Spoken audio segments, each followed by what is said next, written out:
दोस्तों साथियों असां हिन वक़्तु मुसाफ़िर खाने ते डिवाइस ते मौजूदु आहियूं ऐं हिते तव्हां ॾिसो पिया का सेटिंग कोन्हे का तरतीब कोन्हे ॿार बच्चा कीअं लेडीज़ कीअं बीठी आहे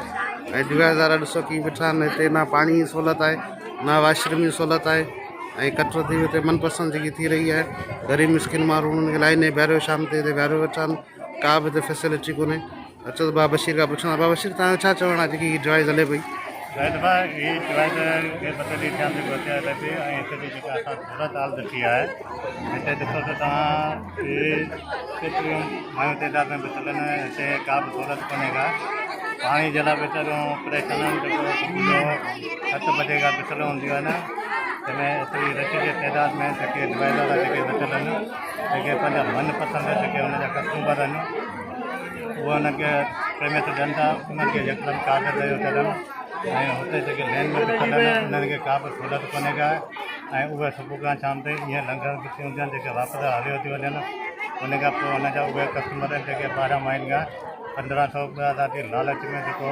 उन्हनि खे हिकु दम रश जी तइदाद में बि पहिरीं उन्हनि खे पैसा वठी था ॾियनि ऐं बाक़ी जेके उहे सुबुह खां शाम ताईं ईअं लंगर वञनि थियूं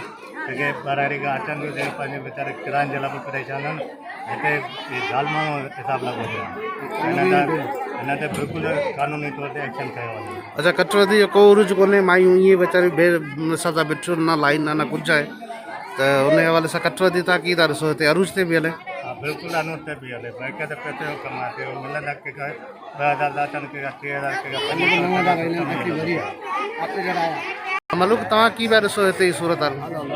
हिते इहो सिस्टम लॻो पियो आहे त ॾिसो पिया कारे में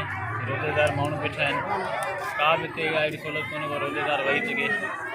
बाक़ी जीअं सिस्टम हले पियो हिन सिस्टम में त असांखे कोन लॻे की हिन कार कोन पिया थियनि असीं इहो ई चवंदासीं त माना थोरी छांव जो सिस्टम कयूं जीअं रोज़ेदार माण्हू आहिनि वेठा हुजनि